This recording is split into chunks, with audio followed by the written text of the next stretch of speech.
All right, we've hit 10:30. This is Dave Ness. We'll call the meeting to order.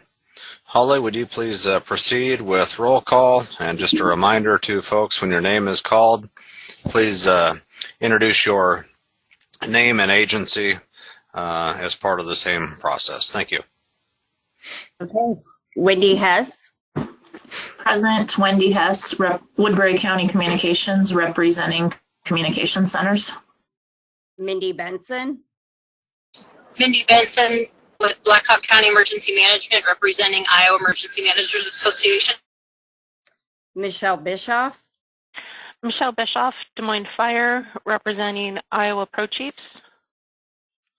Curtis Woughton. Don't see him on yet. Okay. David Ness. Des Moines Police, representing Municipal Police. Daniel Schaefer. Dan Schaefer, Denison Police Department, representing Municipal Police. Dan Fank. Dan Fank, Worth County Sheriff's Office, representing Sheriff's Offices. Jason Schlutenhofer. Haley Nichols. Morning, Haley Nichols, ILEA, representing the Iowa Law Enforcement Academy. Cindy Hike. Good morning, Cindy Hike with the Iowa Department of Public Health. Peter Huffman. Peter Huffman, Iowa Department of Transportation. Trace Kendig. Heath Hove. Heath Hove, Iowa Department of Public Safety. Patrick Updike. Patrick Updike, Iowa Department of Corrections.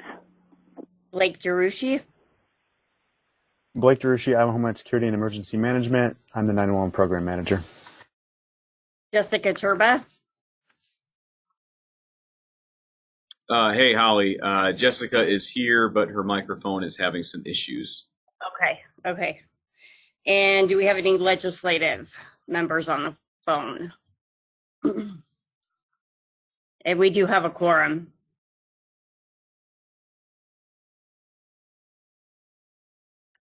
Okay, thank you all. Welcome to the meeting today. We've got an ambitious agenda. I'll entertain a motion to approve today's agenda. So moved, Huffman. Schaefer will second. Got a motion and a second. Any corrections or comments?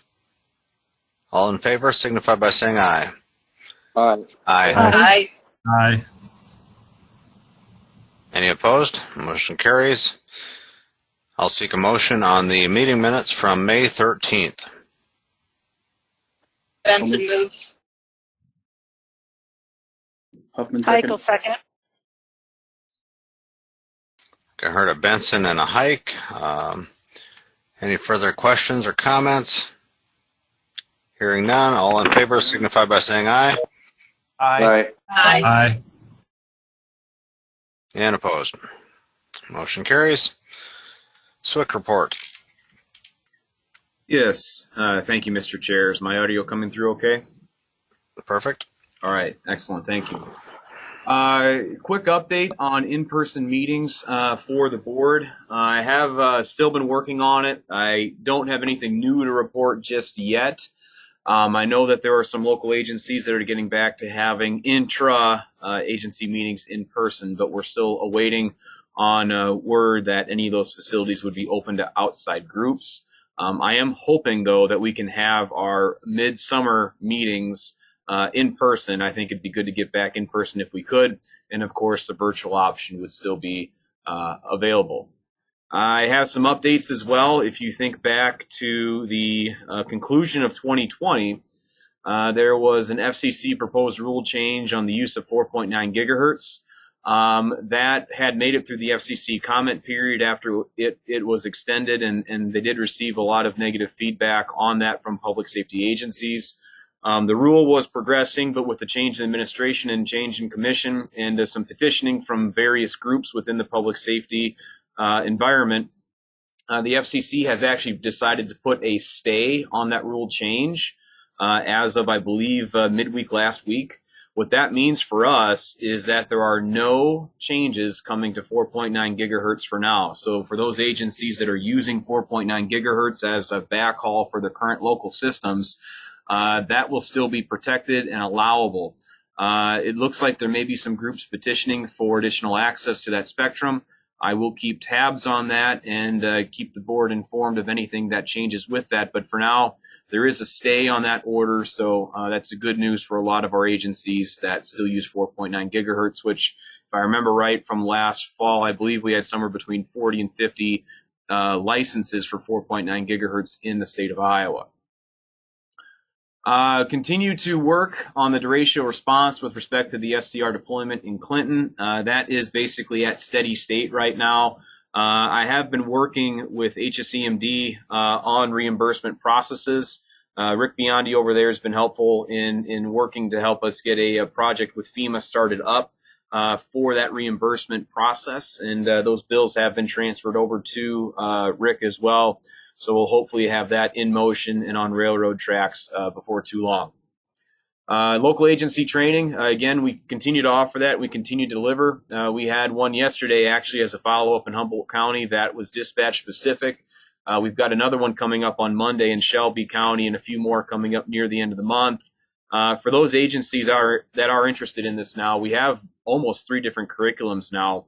We have the introductory course that's available, that's kind of done for everybody to attend. We have follow-up in-person, in dispatch center trainings as well. That's very, very dispatch specific. And we're working on a third type of curriculum that will be purely incident-based.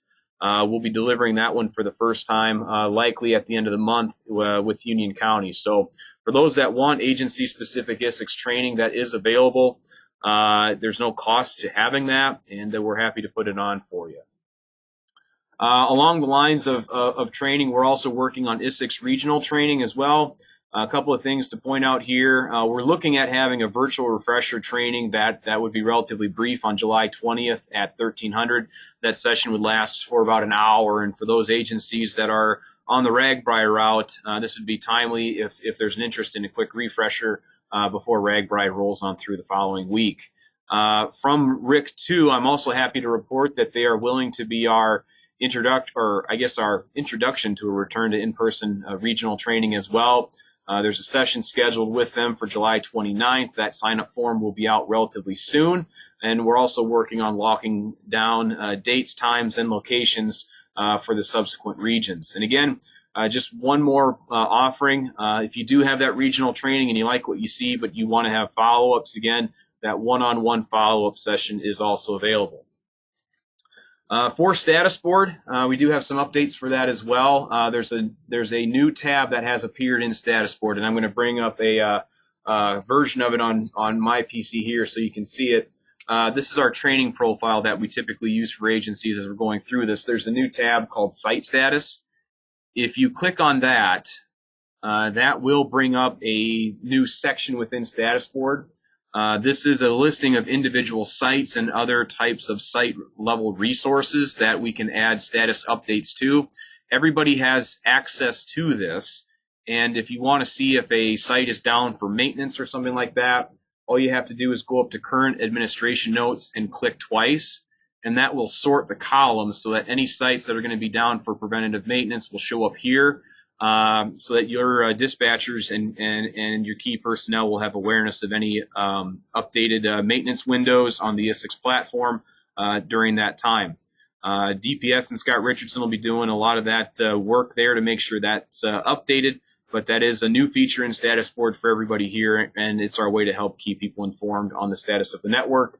One thing to mention, though, is that as you do go back to your normal tabs, let's say you want to park on the statewide tab, you will have to resort the resource name so that the talk groups are sorted back in their normal order. But that new site status tab is available for everybody to use, and hopefully you'll get some mileage out of that and have some level of situational awareness on status changes to the network. Continue to work on a couple of projects with Interstate Interoperability. We took the month of May off with the Memorial Day holiday coming up, and we're going to start those meetings again tomorrow with Minnesota as kind of a quick status update between the two states. Then we'll have a larger group meeting at the end of the month. And we're also status quo with our FOG, eFOG, and TIC-P offerings. That is my update to the board, Mr. Chair. I will go ahead and take questions.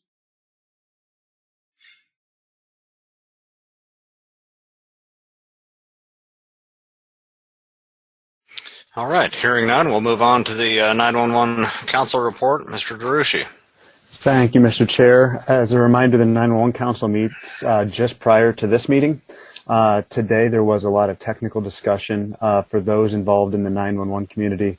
There have been, I would say, a higher than normal number of service disruptions within 911 in Iowa. And that kind of stems back to some technical issues that ICN has been having. We went in depth during our meeting on what those issues are and what the improvement plan is. Over the last month and a half or so, there has been a number of issues where calls have rerouted, and that again traces back to kind of some of the stuff that's going on within ICN's network.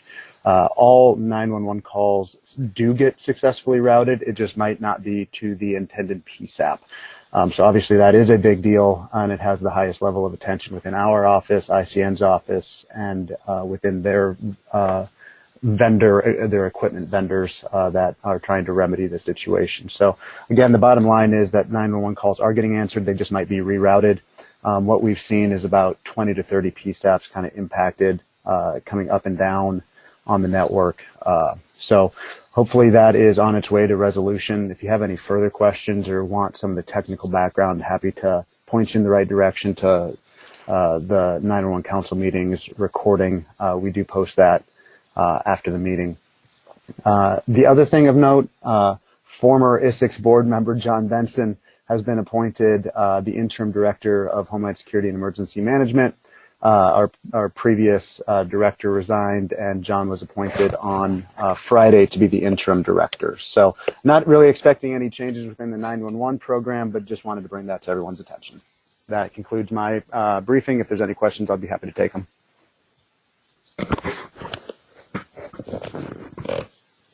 Hearing none, that's a great report about John. Hopefully it becomes permanent for his sake, and I think he's served the board well and in his role well, from my perspective anyway. All right, on to the Isicsb user group. I don't believe Chair Schlutenhofer is on the call today, unless he's been able to join. Is there a vice chair or a Swick-Myers? Yeah, I can handle that, Mr. Chair. I think Sheriff Schlutenhofer is not available today, and I see Mr. Denner on the phone. Mr. Denner, do you want to give the update, or I can as well?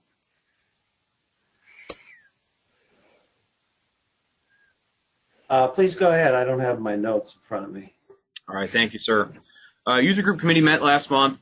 We went over 4 new Isicsb applications. Of those, a few of those were updates. We're also going to be looking at some future projects as well, with outlining additional items on the applicant participation plan. Those users were found to be sufficient with respect to their application material, and they have been moved onto the board for approval today under new business. That's the gist of the user group committee report. I can take some questions.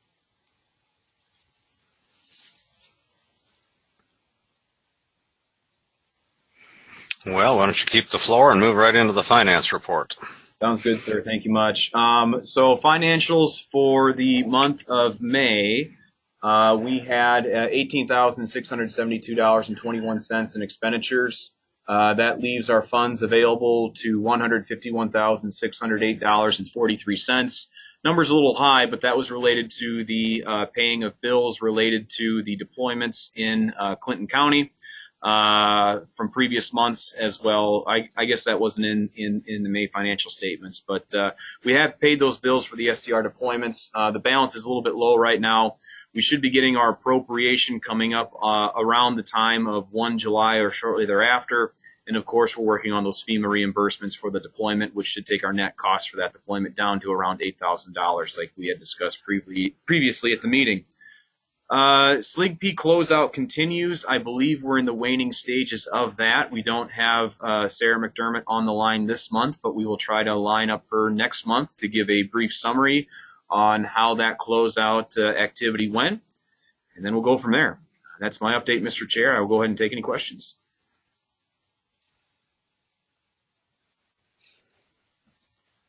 Hearing none, we'll move on to Chair Huffman with the Governance Committee. The Governance Committee met, had no new business to conduct, but we got an update from Swick Myers from the other committees about things we may have coming down the line soon. That's it. Thank you. Operations Chair Bischoff. Thank you, Chair. Operations Committee has met twice, and are discussing ways in which we can implement encryption on the Essex interoperable talk groups, and how we might go about that, and just really formulating a skeleton of a policy. More work to come, and we'll update as we work through the process. Are there any questions for me?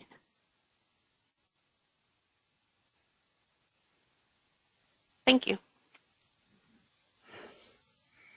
Thank you.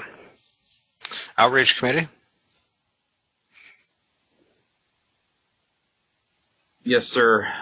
So the Outreach Committee, we continue to send the bulletin out. I believe Holly got that newsletter out about a week after the last Istic's board meeting. The current one is being drafted, and that will hopefully be released next week as well. We will also be probably working in tandem with respect to scheduling those Istic's regional training sessions, as Holly will be lending a considerable amount of time to helping make those arrangements. That's the update for the Outreach Committee. Take any questions.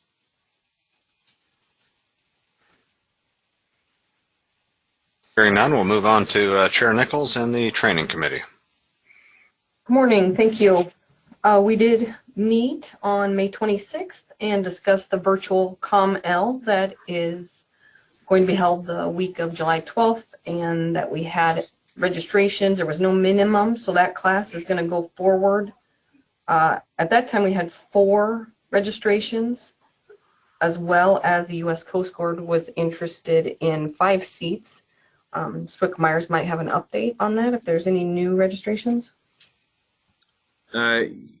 Yes, we don't have any new registrations to report at this point.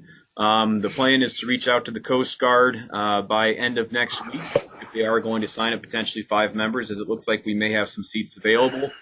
For those that were interested in this course but were unable to complete ICS 300, we are communicating closely with groups that would be offering ICS 300 to make sure that they are aware of when those courses become available, so that when we do our state-sponsored ComL later on this year, that there will be an opportunity to complete ICS 300 before that in-person ComL is offered. So that's my additional information there, Ms. Nichols. Go ahead and take it away. Okay, thanks, sir. And then we had some discussion on the TICP project and scheduled a workshop to take place on July 29th with Charlie Bush and Jeff Lilly. We will make some, it's going to be a full day workshop pretty much, so there'll be a lot of stuff going on that day. And then finally, we discussed the draft slides for training module 1.5.2, air ambulance, scene flight, landing zone coordination. We reviewed the slides that Swick Myers had created for us, and he is going to prepare a script based on what he already had and the notes made. And then Aaron Froning has graciously volunteered to narrate that script when it's complete. And that completes my report, unless there's any questions.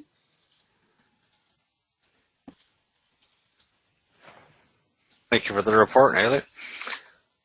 Moving on to Technology Committee, Chair Updike. Thank you. Technology met on May 27 and June 1st. I'll kind of keep it brief here because we're going to be looking at the other issues in old and new business, but we did get some information back from Robert. I'm not going to try to pronounce his last name because I know I'll mess it up, but Robert from DHS provided some information to us regarding the various squelch access type modes for P25 channels. And what we got back from him was that there's basically 3 modes: monitor, normal, and selective squelch. We discussed these modes and how it can be used, in particular with the air-to-ground channels. And just to make it brief, the end result is that we decided we're going to use talk group ID number 1 on those air-to-ground channels. And as a result of that, we're going to, or already have, updated the ICS 217A to reflect that. We do have the air-to-ground channels listed there. And so we'll be making further updates as we move forward on that document.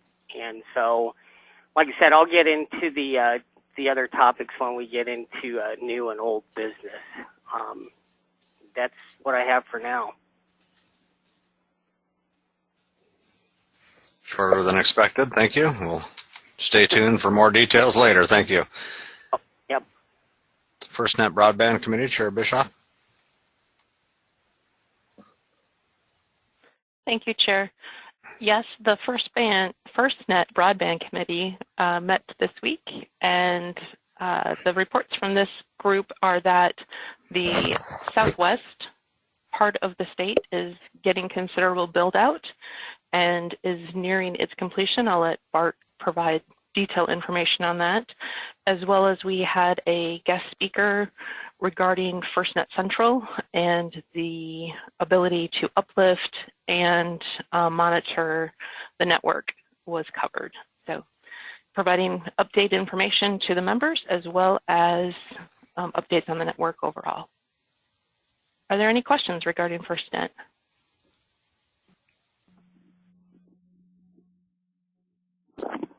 Thank you.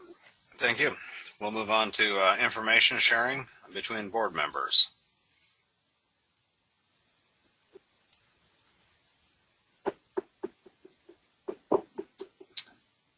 Have we had any board members join that were not here for roll call, or anyone representing board members that were not present for roll call?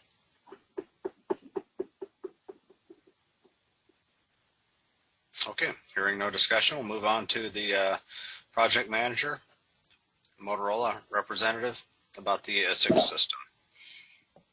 Thank you, Chair. This is Steve Kyle. I'm the regional services manager from Motorola. The update that I have this meeting is we are currently in our preventive maintenance window for the system. We've already started the preventive maintenance on the generators and HVAC equipment at all the sites. We should be complete by end of June, middle of July with those. Our CSM, customer service manager, Dave Gordon, is working closely with the Essex administrative office, and we are coordinating through them on the preventive maintenance for the RF equipment at all the sites, and the communications for the outages associated with those PMs is coming through that team. And that's my report. Are there any questions?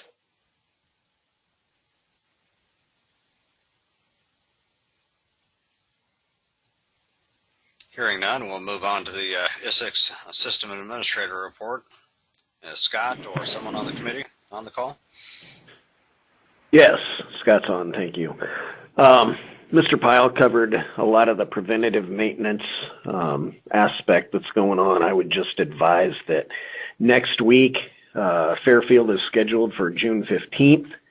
Lucas site is Wednesday, June 16th, and the Appanoose site is Thursday, June 17th. Each one of those sites are having RF preventative maintenance done.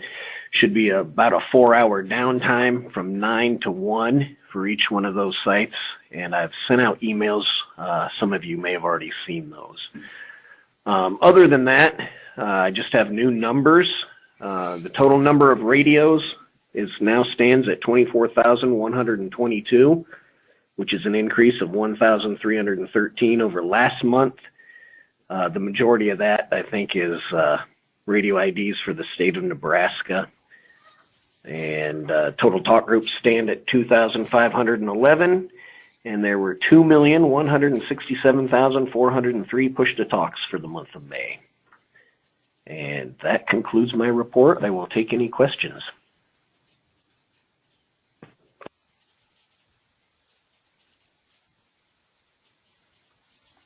Thank you, Scott.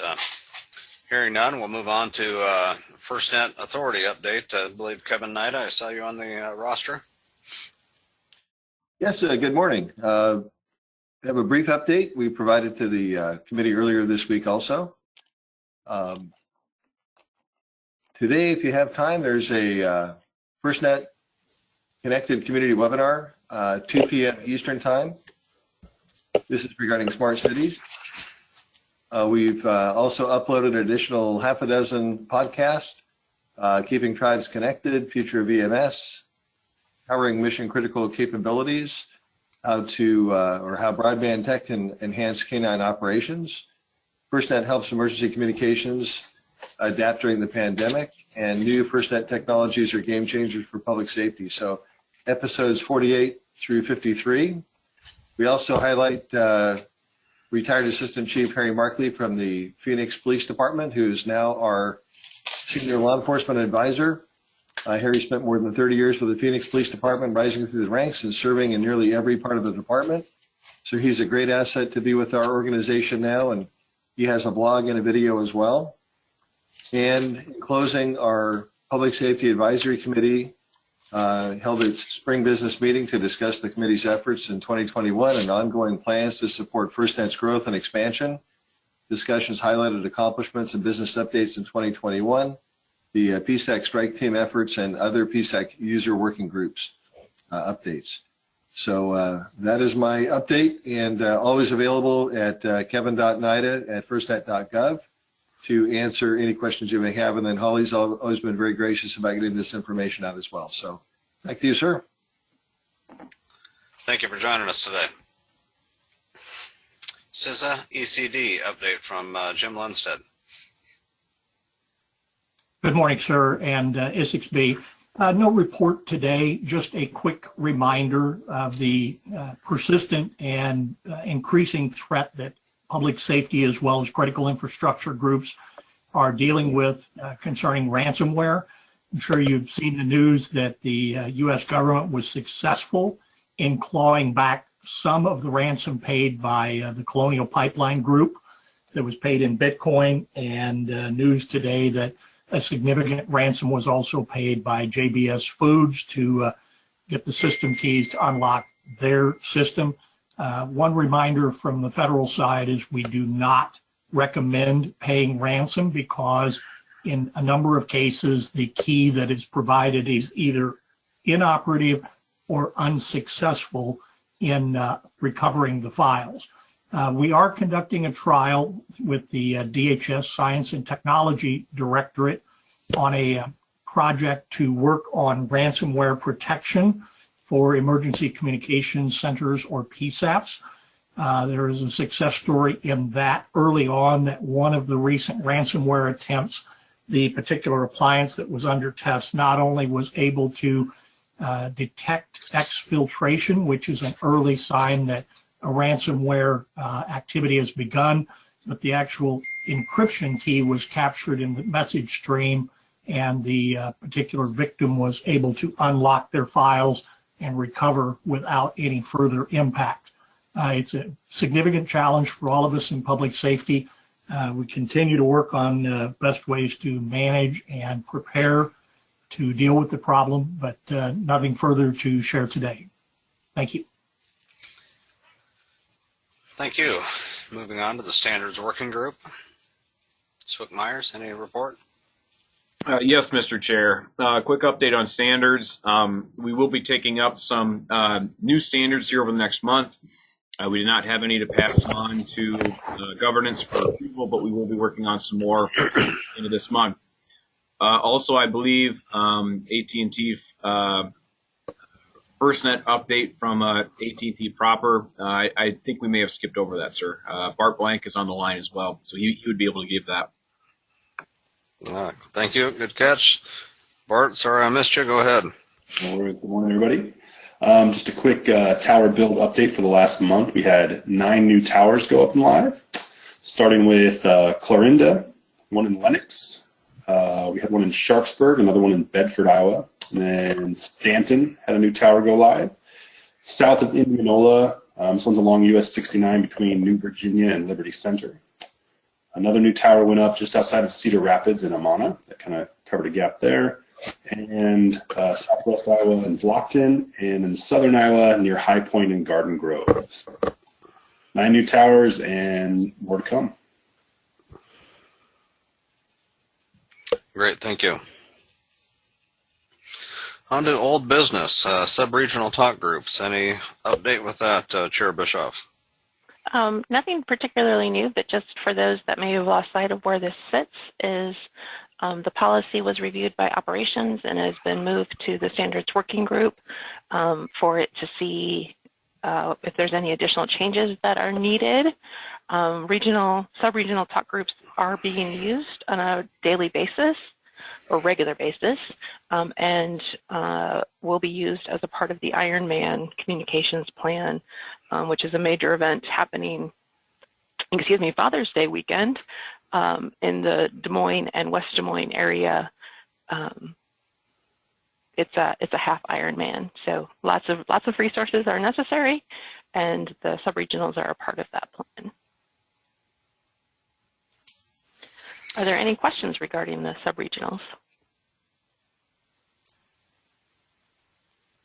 Sounds like you've moved it along. I would just encourage expeditious effort if we can through standards and any other committees, because a number of entities are using this, and if we can continue using in the same way, or basically if changes need to be made, let's get them made before people get more and more comfortable with it, if possible.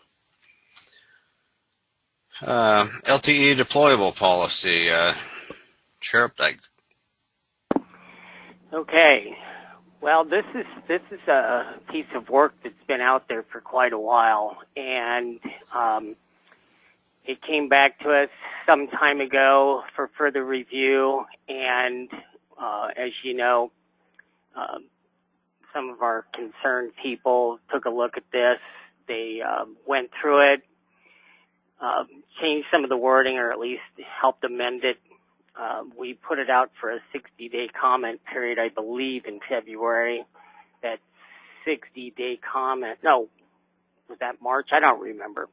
Anyways, the 60-day comment was up, but it was before we could vote on it again. So it's been sitting out here. It's really had probably more of a 90-day comment period. And we're ready to adopt this LTE deployable policy. Chris, you want to add anything to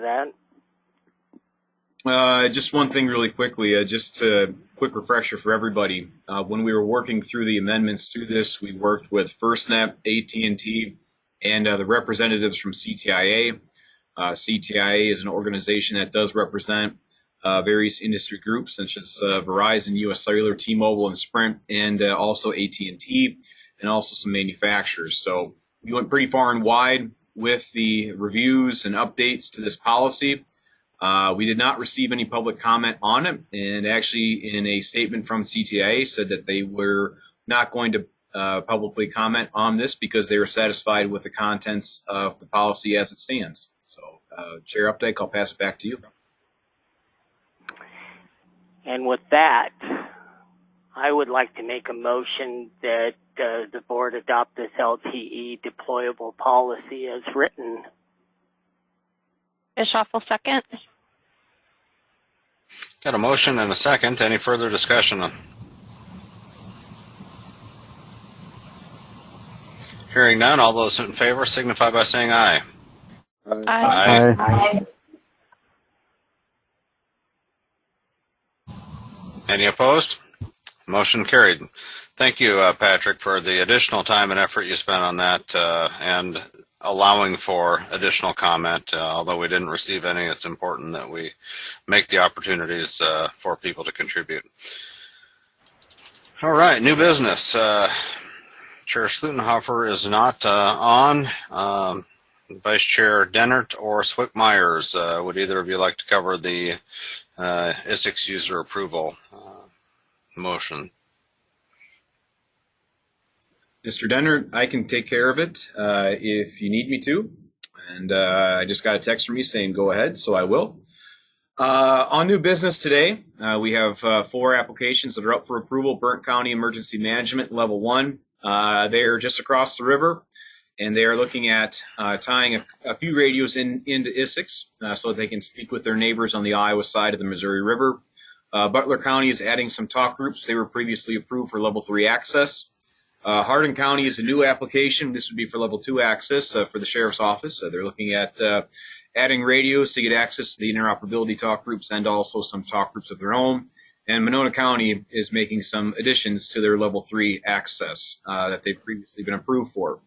All these applications were reviewed by the system manufacturer, and the loading and grade of service was found to be acceptable. And the UGC has moved on these applications to the board for final approval. As a non-voting member of the board, I am unable to make a motion, but we can take motions for these approvals now, Mr. Chair. Schaefer will make a motion. Thank will second. I have a first and a second. Any further discussion? Hearing none, all in favor signify by saying aye. Aye. Aye. And opposed? Motion carries. On to new business B. Essex Technology Committee, statement on conventional IDs. This is one of those things that we've been hammering out for the last couple of months, and if you've read this document, what has come up in the discussions is that when users of a trunk system migrate off of that trunk system or deregister from that system and go to a conventional channel, a P25 channel, typically the default unit ID has been 1. And so one of our committee members suggested that we come up with an idea to ID individual radios. And one of the ideas that I threw out there was, hey, let's use FIPS codes and identify all of the radios that are within the state of Iowa with FIPS codes. But since there's only 7 digits, that didn't work out. And so the second idea was to come up with the plan of using the county number. So when you look at the 7 digits that are possible within that radio, the first 2 digits would be the county number. Now, in the case of state or federal agencies that have that capability, they would use 00. So as you read through this, you can see we referenced ANSI standards, et cetera, et cetera. So the example that I put in this statement is that, for example, Department of Corrections could use an existing ID. That's an actual ID that we have, 0030300. The way that would show up on the other person's radio is it would drop the first 2 zeros, and so it would show up on the display as just 30300. That would be an easy way for somebody who's a local agency to look at their display and go, hey, that's a state or federal person that I'm talking to on a conventional P25 channel. And so when you go down and you keep reading, I use Montgomery County as an example for a local agency. And so if you look at that layout, they would be 6900001, for example. I'm kind of using old school techniques here. The sheriff could be 6900001. A deputy could be 6900005. We're not saying that you have to do it this way. It would be nice if you did, But what it allows is all 99 counties could use this method on their conventional P25 channels, and it gives them 99,999 combinations. So they can put whatever they want in those last 5 digits. The only place where it might cause a problem is for those counties that are like 01, 02, through 09. Their ID would drop that first zero. But we decided that this would be a good statement to put out, and it's not something that you have to do, but it's kind of a nice to have thing. We did discuss whether this should be a technical recommendation or a statement, and the consensus was let's just leave it as a statement. This is something you can do if you want to do it.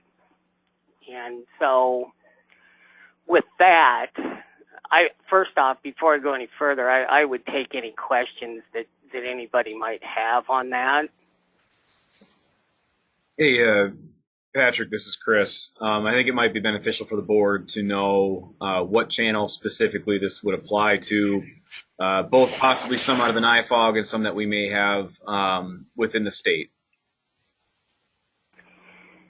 Well, if you have any of the 700, 800 T25 channels, conventional channels programmed into your mobile or handheld devices, you would drop those in there. Yeah, so like our 700. I guess I wouldn't rule it out. Go ahead. So this would apply to like our 700 megahertz scene of action channels, the 7 iTalk 1, 2, and 3D, and then also the 700 channels that we have on our ICS 217A from the NIFOG, right? Correct.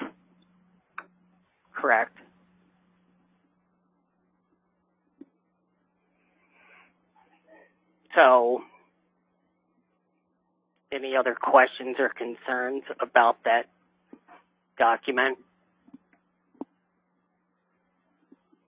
Patrick, just to ensure I'm understanding this correctly, it's not a requirement, it's not a policy, but rather a statement that basically identifies what your subject matter expertise or experts within your committee are identifying as a best practice, and therefore kind of a suggestion to follow or to at least consider, which would make it easier for other users to recognize through this common naming convention.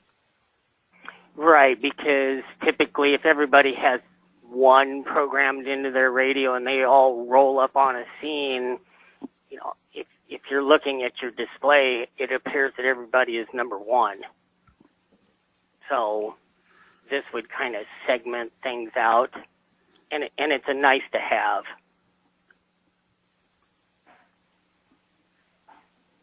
Yeah, it sounds very helpful to me. Any other questions or comments? So I would like to make a motion that the board adopt this statement as written. I'll entertain a second. Bischoff will second. Any further discussion? Hearing none, all in favor signify by saying aye. Aye. Aye. Any opposed? Motion carried. Thank you, Patrick. Two long-standing issues finally came to a conclusion today. Thank you to you and your committee. We're nearing the end of the agenda. Public comment. Anyone on the call today? MC. We still got one items. Boy, I'm not done with. I'm not done with you yet. Okay, take it away, Patrick. So, the Essex MC12B has been one of those policies that's been out there for quite a while. And when it was originally written, it was put out there to identify the ICS 217A as the procedure to go to. but it was pretty watered down and left to interpretation, I guess, to some degree. And so I brought it back to the attention of the committee because I really thought that we should refine this and clean it up a little bit.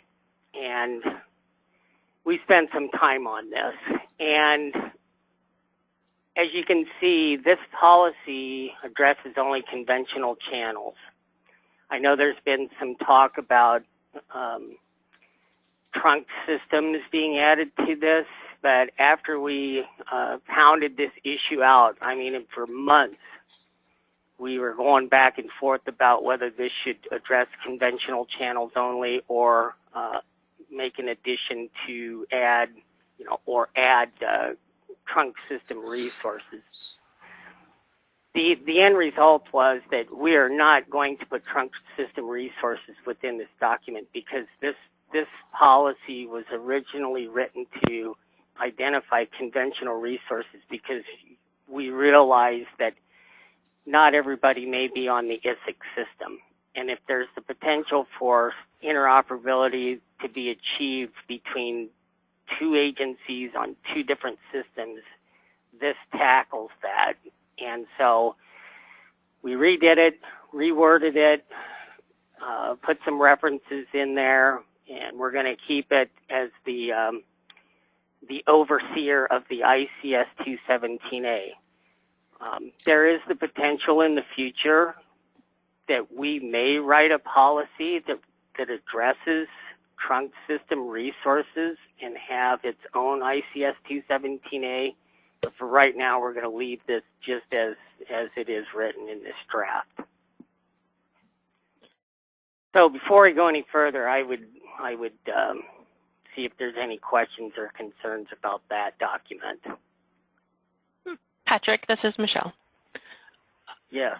Is there any time frame as to the consideration of providing a 217A of the trunked resources? Because from operations, that was pretty important to us, that those resources be made available so that the COML or the communications unit leader has access to those resources and knows what's available for Essex users, which, as we know by our meetings, becomes more and more every month. Right. So I think it's very important that we have those resources made available in a policy statement and with information as to how to gain access if the need be through the system administrators, that be in a simple, easy to follow statement. I think as a group or as a board, we all need to sit down and figure out whether we're going to rely on existing standards and other existing policies, or if we're going to write another policy that addresses that. So is that subject being thrown out the door? No, I think we can look into that, but I think we're going to need everybody's input on that because you can see there's varying opinions on that. Mm-hmm. So I guess I was looking for a time frame of when that will be broached. Oh, we'll tackle it right away. All right. I like your enthusiasm. Thanks, Patrick. Not a problem. Yeah.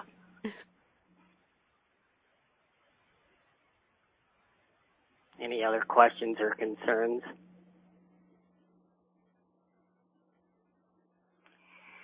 So I'm going to make a motion. Go ahead. Yeah, I was just going to say I'll entertain a motion, Patrick, if you want to make it. Yeah, I'm going to make a motion that the Essex MC 12B policy be adopted as written in this draft form, or as written in this document. Is there a second? Bishop will second. Further discussion? All in favor signify by saying aye. Aye. Aye. And opposed? Hearing none, is there anything else I've left off the agenda before we move to public comment?